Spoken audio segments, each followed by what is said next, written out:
And welcome to another episode of Coach.Better from Eduro Learning. My name is Kim Capino and I will be your host for today's episode. This week we are chatting with 4 awesome instructional coaches from around the world, all about how you can start the school year successfully as a coach. Panna, Clint, Carrie Lee, and Tim all have great advice and suggestions for making the most out of this crucial time of the school year for coaches. If you enjoy any part of this video, please give it a thumbs up. It really does help us know what you want to see more about here on the channel. Subscribe to our channel to see all of our coaching videos and click on the notifications bell so you know as soon as each video is posted. And don't forget to watch all the way through to the end of the video because we've got 2 great opportunities for your own professional learning as a coach at the end that we think you'll love. Let's get started. Hello, and welcome back to another Eduro Learning podcast. This is our Coach.Better podcast, and we are here with our amazing panel of coaching experts. And today we're going to talk about the question that is on all coaches' minds at the beginning of the year. How do you kind of get started at the beginning of the year, making teachers feel comfortable and welcome and supported by you as a coach when they are so panicked and busy getting ready for their classroom, and you are like the free coach with no actual teaching load. So we're going to kind of talk about how that works and how we make teachers feel really supported and welcome back to the beginning of the school year. And before we get started, I would like to ask all of our awesome coaches to quickly introduce themselves, tell us where you are coming from, and maybe something exciting from your summer holidays, since we're all just kind of getting back into the swing of things. And I will start with you, Clint. Hi, my name is Clint Hamada, and I am the EdTech coordinator at the International School of Beijing.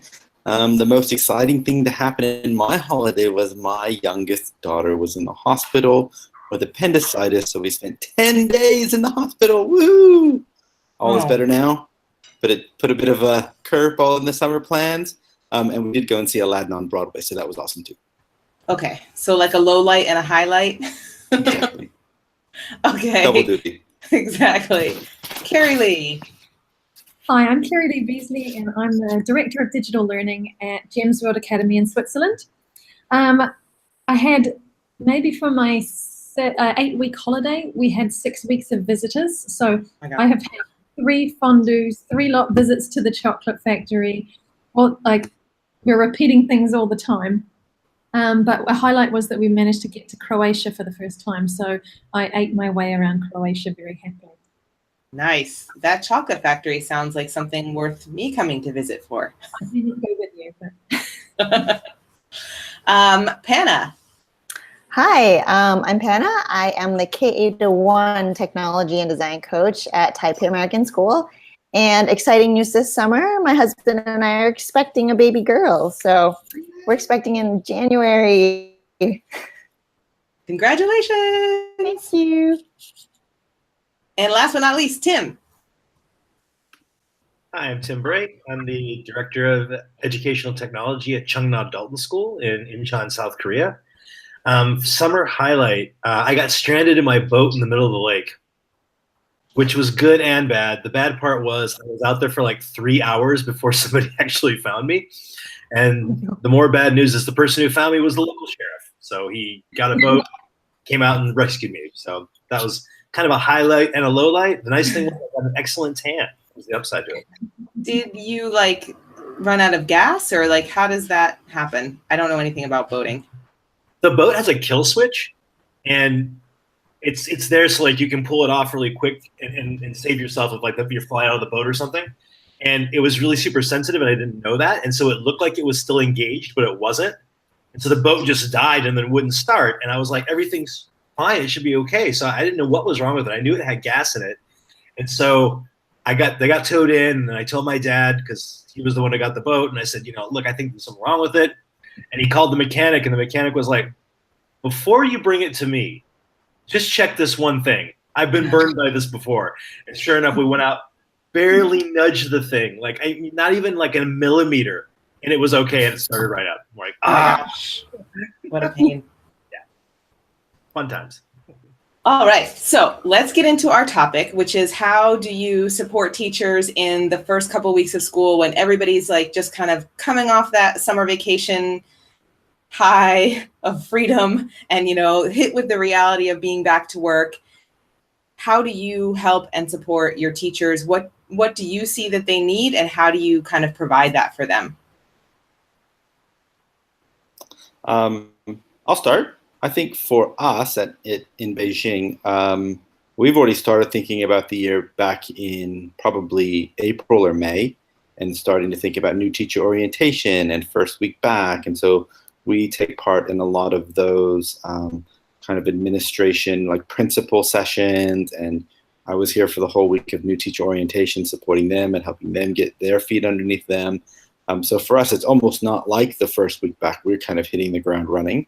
But one of the things that is super boring, but I think pretty important that I've been doing, is just really helping our teachers, especially in the elementary school, get set up with a lot of their online resources. You know, we have subscriptions to Raz Kids and to Mathletics and to IXL, and try and clear as much of that off of their plate as possible so that they can focus on the kids. And I know that other members of my team have been going in, and this is when a lot of that planning really takes place for the first units, or has already taken place back in June, and now they're trying to refresh what they've done. So they're spending a lot of time in those planning units as well.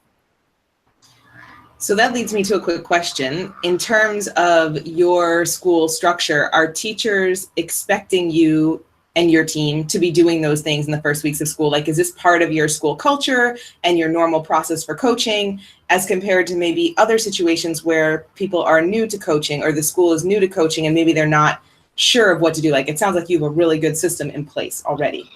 I think there's a lot of historical expectation and benefit for the ed tech team to be taking care of a lot of that. We don't deal with like the student information side. That's really like the ICT and the principals.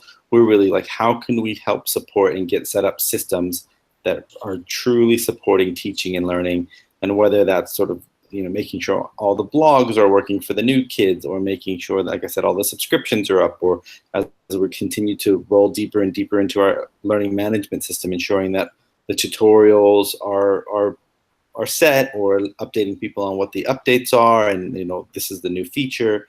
We do a lot of work in Seesaw, so ensuring that all the Seesaw classes are right, and helping the teachers get those things ready so that they can really focus on the kids rather than focus on some of those administrative tech tasks.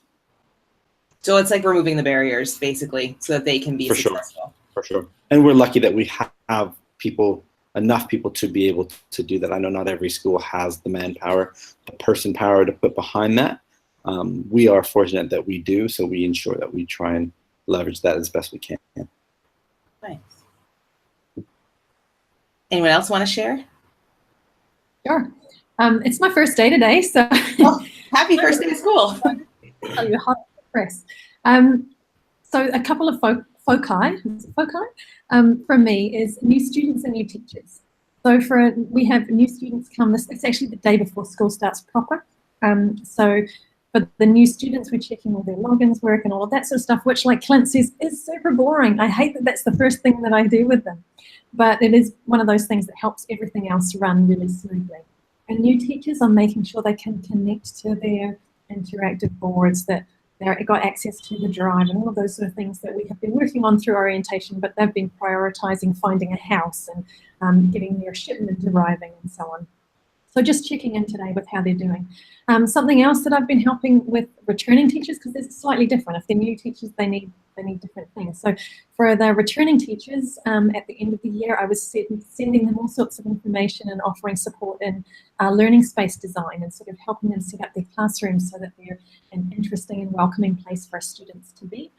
And now I've been here a year now, so I know my teachers, so I'm starting to send them links that I think that they might be interested in. So there was one about Flipgrid Zoo something that I sent yesterday. Another one, I found an article on reading that reading is not a ladder, it's a universe. So I like that quote, and I sent the article to a few people. So that's my priorities. Sorry about the bell. So that brings up another really good point. At the very end there, Carrie Lee, you were talking about differentiating the support that you provide for teachers based on getting to know your staff and knowing what will be interesting and relevant to them. So could you talk a little bit about how, after having been there a year, how did you figure out what teachers need, and how do you know what's right to send them at what time? Well, I think it's like at the moment our iPads haven't arrived. We're ordering all new iPads for the primary school and they haven't arrived, which is really good in a way because it means that you have to focus on those personal connections and getting to know the teachers themselves as people, which I think is just like in a classroom setting, that's really important. So I've offered my kids to do book sorting. They've sharpened pencils, so I've kept them out of the way as well. But I think it's just the more that I know about them. So, for example, I have a wonderful teacher who's passionate about gardening, and I linked her up with some wonderful resources from a former colleague in Singapore, Jocelyn Sutherland, who's done a whole bunch on cultivating learning and setting up your room in a way that's related to that. And she's got each kid a plant, and they're going to talk about growth mindset and all of that sort of stuff. So just knowing those people and what's going to have an affinity for each one is really making a difference in year 2. A lot more smiles than me anyway. That's good. That's a good feeling. All right, next up, Hannah.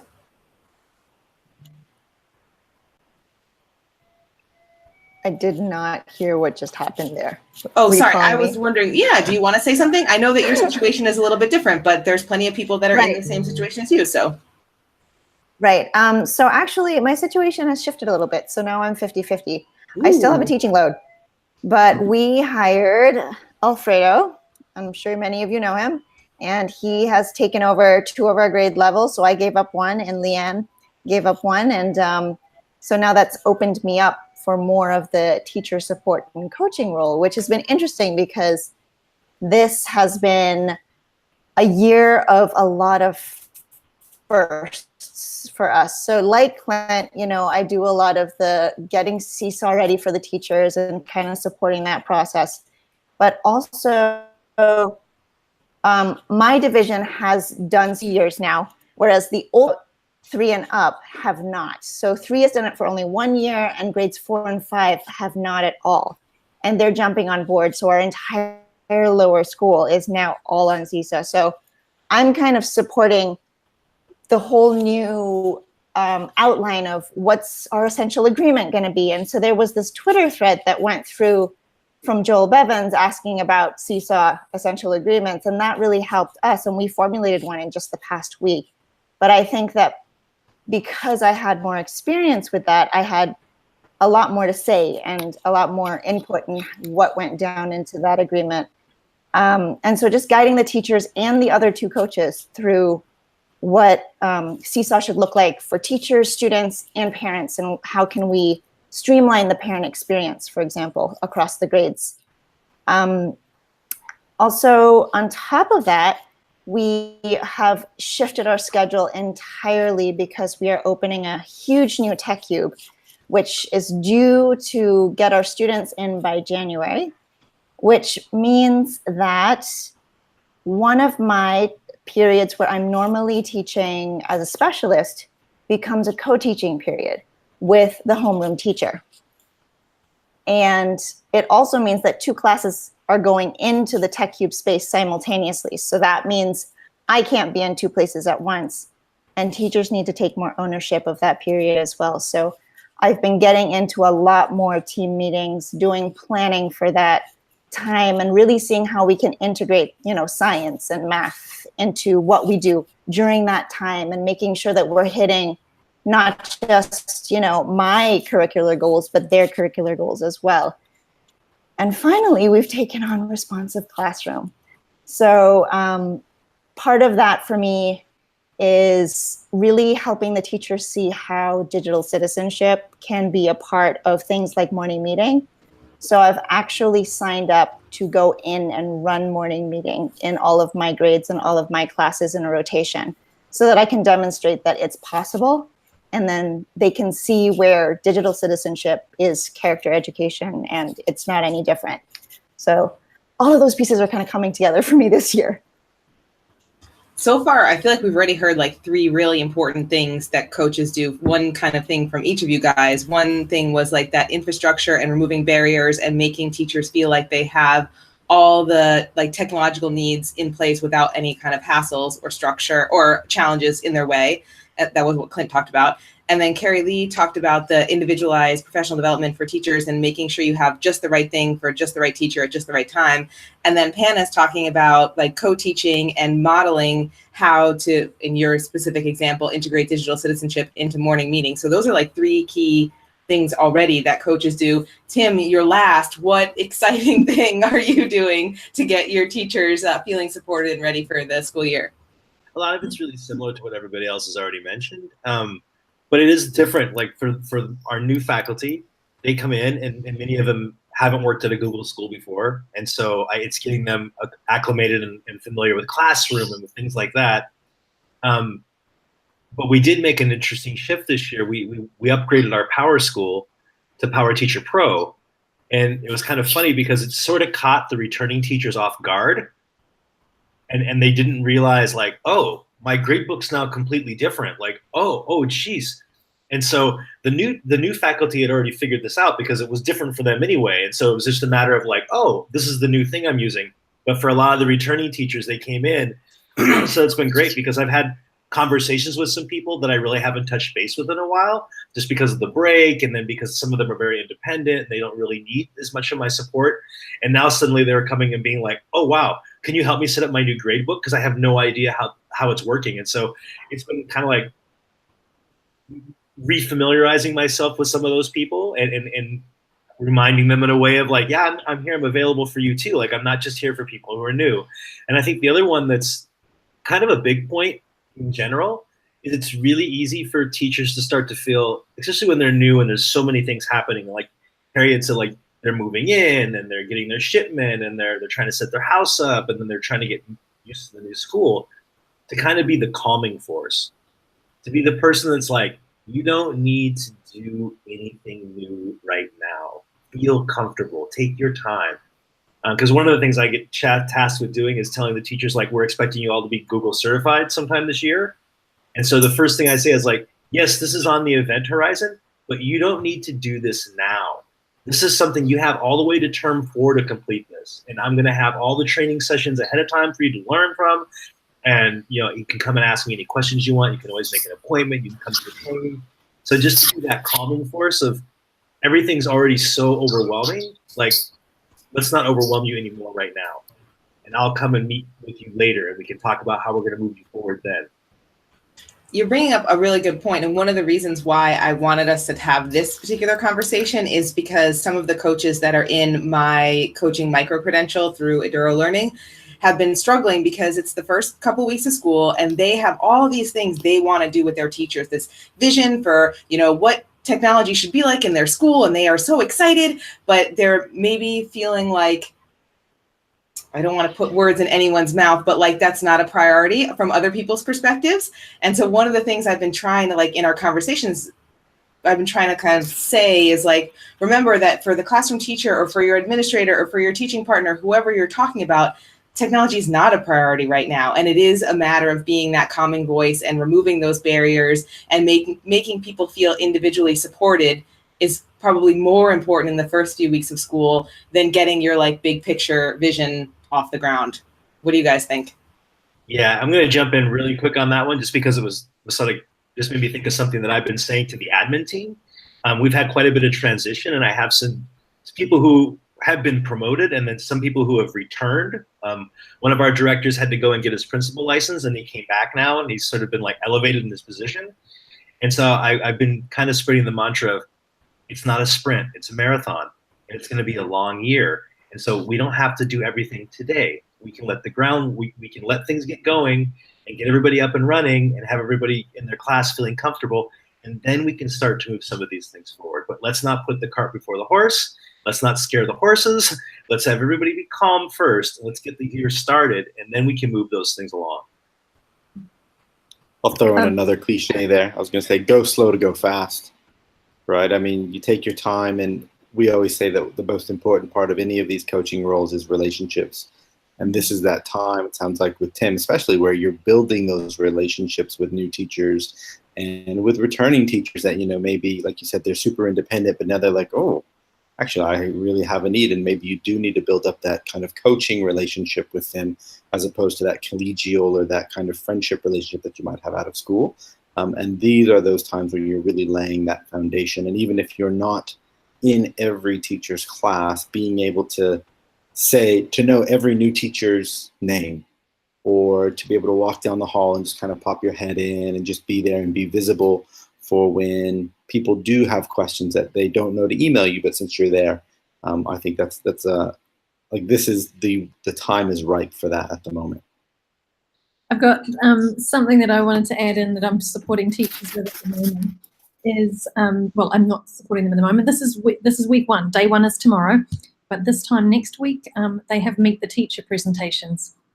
So I'm doing this first staff meeting, which is tomorrow, on developing your Meet the Teacher presentation. And one thing I'm doing is putting together a template that uses good design principles so that their message is going to be clear, but it also gives them some time where they're going to have to think about what's the story that I'm wanting to share about my classroom and my learning environment with the parents. And I think it's that case for new coaches about thinking what the biggest priority or the biggest needs are for the people in your care, really. And it's just like in a Meet the Teacher presentation, what do the parents want to know about you and about the way that the school needs to run? Not all of the things that you want to tell them about that's happening this year, the whole lot, but what are the most urgent and important things? And again, it's that connecting with people part that will make a difference. It's not easy, and talking about it makes it sound like it's easy because we're just talking, go slow to go fast and like take a step back and all those kinds of things. It sounds easy to say, but it's so hard when you're so passionate about your job. I know Clinton knows because he's worked with me in person. Like, it's really hard for me to like rein it in the first couple weeks of school because I'm like so excited. I want to get going. So how, Carrie Lee, you already kind of started this conversation, but how do you guys as experienced coaches help yourself go slow to go fast? Like, how do you help yourself be in that mindset of, I'm thinking the way I would if I was a teacher communicating to parents? That's how I'm thinking about how I communicate with my coaches. How do you guys do that?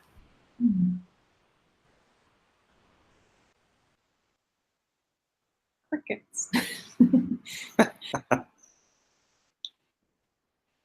I think for me, it's really focusing on the planning side and helping the conversations that you can have regarding that planning, right? I think sometimes with dealing with when I was in the classroom, a lot of my frustration would come from when I hadn't thought through, like I had a great idea or I thought it was a great idea, but I didn't really think about that implementation side and kind of the next 3 steps, final step. And so having these conversations with teachers, not about what's happening tomorrow, but maybe about what's happening in 3 weeks' time and how we're laying that foundation for those 3 weeks' time. Going back to what I was saying earlier, what are the sites that they're going to need to have access to, that we need to make sure that all of their logins are working so that when you get to that point, there are no hurdles, right? What are the skills that they need to have for design so that when in 2 weeks' time when they need to have their Meet the Teacher presentations, we feel like they have the skills, or they certainly have the baseline skills to do that independently, and then they can ask the individual questions that they have. So yeah, it's not planning for tomorrow, but maybe planning for 2 weeks' time, or digging into if you guys have Atlas Rubicon or any sort of online plan, or digging into the curriculum documents, thinking about, okay, where is it that we said we were going to try and make a difference based on our experience last year, and how can we start prepping for that? So I'm walking into a conversation prepared rather than thinking about it on the spot. Yeah, and I think for me, how can I make their lives easier? So how can I make the teachers' lives easier? I can make their lives easier by making a presentation, or I can go in and co-teach with them on something that they feel a little bit reticent about. I signed up just now to do something with iPad Pro and Apple Pencil in a French teacher's class, and I'm also helping sort out the Google Drive for those grade 6 students that are new and that haven't really used it. So I think supporting the teachers, or how can I make their lives easier? This is not the time where I'm nudging people forward and like, here's a new thing I want you to try and experiment. This is the time where I'm really trying to, I guess, get the money in the bank so I can spend it later. That is exactly what I was going to say. Alex, NIST started, I guess, for teachers last week, I think. I don't even remember. Yeah, last week. And they did a whole trust scenario, and they did this, everything was about the piggy bank, putting money in the piggy bank so that you can use it later. And that's exactly like that's it. Like right now you're putting money in the piggy bank so that later you can ask those teachers to take risks with you. They know you're someone they can count on. They know that you're someone that, you know, fills whatever you said you were going to do, you actually follow through and do it, all those kinds of things. So yeah, I think that piggy bank analogy is really important. And even the things that I think Clint was mentioning made me think of like just some quick wins, like some ways that teachers can see you doing something really good right at the beginning of the school year. Maybe it's like Panna was saying, modeling that lesson on digital citizenship, or it's going in and setting something up like technology wise, but that idea that yes, you are a valuable resource for teachers. Does anyone have anything else they wanted to add to that? Another one too, what I found is, like I said, going back to this idea, like I have a bit of, I shouldn't say a younger admin team right now, but like an admin team that's in transition. And so it's just really important too for me to be there for them. Because as the director, even though I'm a department of one, I do have a seat at the table. And so although I don't have authority necessarily, I have influence.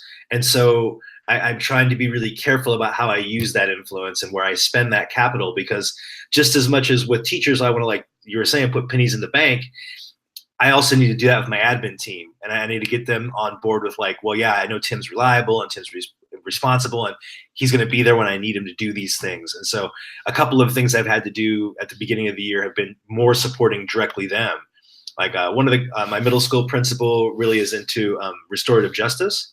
And so last year we had worked on a document, a form for the teachers to fill out when a student does make a mistake. And so helping encourage that.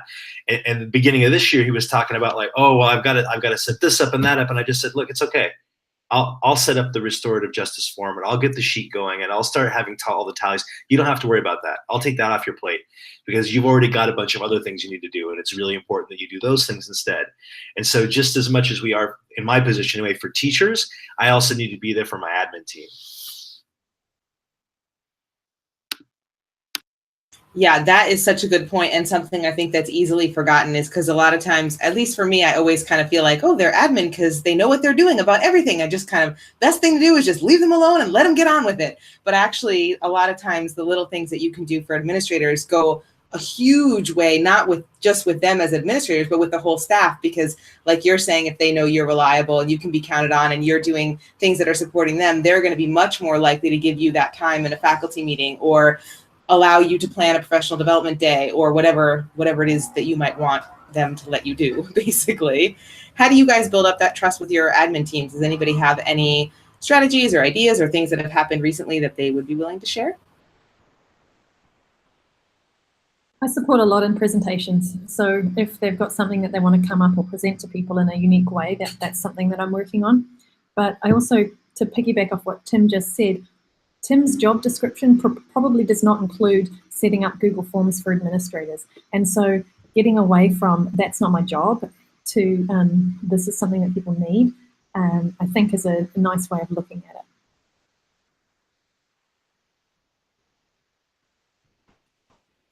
I think a lot of times for your administrators, they oftentimes look to the coaches and to the tech directors and directors of digital learning as leaders, thought leaders in the school to help them. They may not necessarily have that total vision of, you know, a digital learning environment or of, you know, how Power School can possibly work, you know, how Power Teacher Pro can work and how we can leverage that to make teachers' lives better and easier and analyze data in a way that has an impact on student learning.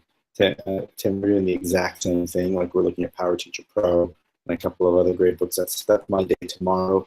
Presentations on standards-based learning grade books. If got any questions? I know a lot at the moment, but you know, I think supporting them in that way to help kind of push them in their thinking too, and help them understand like where the edges of possibilities are, because sometimes they're stuck in their own little paradigm of, you know, this big when they could actually be that big. They just don't realize that because that's not the circles in which they're running, and we can bring those resources and we can bring that inspiration to them as well. Yeah, I agree with Clint. Because for me, I feel like my admin really does rely on the three of us to kind of understand what tools can enhance teaching and what the teachers need and what support they need. So when they come into a team meeting and they have no idea how the tool works, for me, it's really helpful to actually keep them in the loop when conversations are happening, especially through email. I mean, I know it's kind of redundant, but once they're in that circle, they're beginning to become more knowledgeable about whatever we're trying to accomplish on the ed tech side of things. And so the next time they attend a meeting, even if I'm not there, they're able to then support that team further because they already know what I've said, say, in this other group email or group discussion that we've had for another set of teachers. So just making sure that they're always aware of where we're heading in our role, I guess, with our teachers. I think that's such a good point, and it's something I know I keep coming back to new coaches, and it's just because that's the conversations I've been having a lot lately, but I think it's something that new coaches really struggle with, is that idea that no, there isn't going to be someone that tells you what your job is, because probably you're the only person at school that knows what your job should be, and probably the job description was, maybe copied from somewhere, or maybe not quite accurate for what your job actually is. And so being new in the role, but also having a voice of authority is really challenging, I think, sometimes for people when they're kind of just getting started. And especially at the beginning of a school year, even if you're not a new coach, if you're new to the school, that's a whole level of challenge too.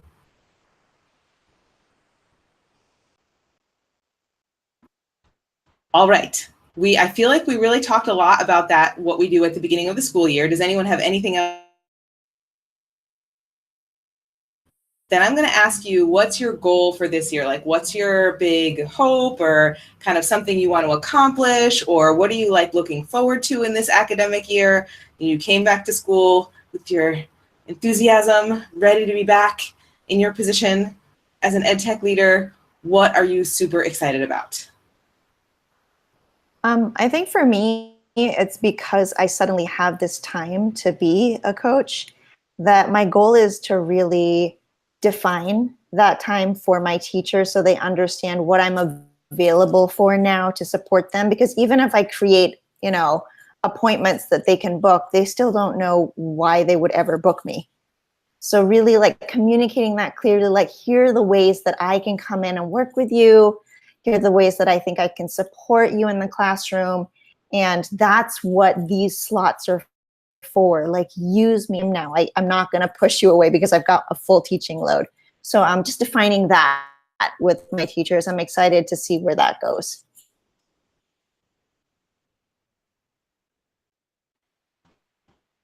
I think for us and for me in Beijing, we have had a huge focus on integration, STEAM integration, design integration, and what that looks like. And I think the model at Taipei American School has been really helpful for us to think about what's happening, especially with our elementary school facilitators. They've gone from referring to them as ed tech facilitators to STEAM facilitators, and how they're helping to facilitate those integration experiences with our students, and applied science and applied technology and engineering and math and arts and all of that. And so we're really trying to define that and have a consistent model across not just the elementary school, but then moving up into the middle school and into the high school. We've got a new design wing that's coming online, should be opened for August next year. So there's going to be a lot of work going into that and planning that and thinking about how that affects our curriculum and what we're able to offer in the programs and what those pathways through design could be up into high school. And so, what the next, 4-6 years going forward are going to look like. And so there's a lot of forward planning that I think we have going on at ISB, and that is going to be super, super exciting.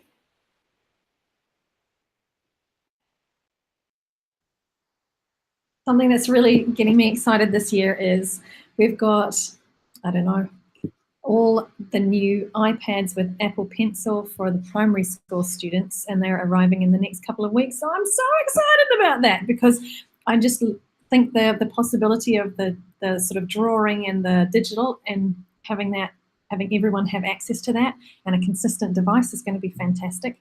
And we've also got teachers, all teachers are using MacBook Pros this year. So they're brand new computers. So if at the end of the year they feel like they know how to use it, they're feeling confident and comfortable, then I think I will have done a great job. And the last thing that I'm excited about is I get to teach cooking this year. And I really love to eat. So, so I'm really looking forward to working with kids on that. Yeah, I'm excited. And it starts off, what I'm excited about starts off with kind of a heartbreaker. One of our principals, who was really great, she retired at the end of last year. And so right before she left, though, I had a really good conversation with her about things that we wanted to do in our elementary, which we call our first program. And she bought into all of it. And she was like, that sounds great. Yeah. And so we bought, I had some robots approved and I got some drones approved. And so I'm looking forward to being able to like actually get those items and bring them in. Because in the big picture, what I kind of talked about with the high school director is right now the demand in the high school isn't there right now for us with like computer science. Like we have a couple kids who are really into robotics and a couple kids who are really into science, but it's like computer science, but it's not enough to warrant hiring a full-time teacher. And so this idea of let's start the game in the FP and have the kids coming up with those skills. And so as they move into middle school, suddenly there's a demand in the middle school for it. And then suddenly once those kids come to the high school, now there's like a consistent history of kids saying, but I had access to this when I was in first program and I was in middle school. Why doesn't the high school have this? As a way to sort of like kind of pull an in run around where the curriculum's sort of kind of stagnant right now in the high school, as a way to just sort of kind of get some other things in there like robotics and STEAM and whatnot that I really want to see happen, but it's been hard to make happen because of budgets and because of constraints of like the size of the school we are. So I'm not really excited to make that happen. That's the big one for me this year. Awesome. Well, I know we are going to check in on all of those exciting goals throughout the course of this academic year on our podcast that we meet regularly to talk about all sorts of coaching related things. So I will wrap up today's conversation right now. Thank you so much for joining us for another Eduro Learning podcast with our awesome panel of expert coaches from around the world. And we cannot wait to chat with you again next time. And if you have any suggestions or ideas for topics, please let us know. We would love to talk about things that are interesting to you just as much as they are interesting to us. So thank you so much for joining us and we'll see you next time. Bye-bye. Thank you so much for watching our video today. If you enjoyed this video, please give it a thumbs up, subscribe, and click the notification bell so you'll know when we release a new video each week. At Eduro Learning, as you know, we want to help you coach better. To get you started, we've got a free digital download for you called 5 Strategies for Your Coaching Toolkit right in the description box below. And if you're looking for even more, we now offer private coaching sessions to help you work through any specific issue you might be having as a coach or even just as an educator. Do you have a problem you can't seem to solve? Get your introductory private coaching session for free with us. Learn more at edurolearning.com/private coaching. Thanks for joining us today, and we will see you next time. Bye-bye.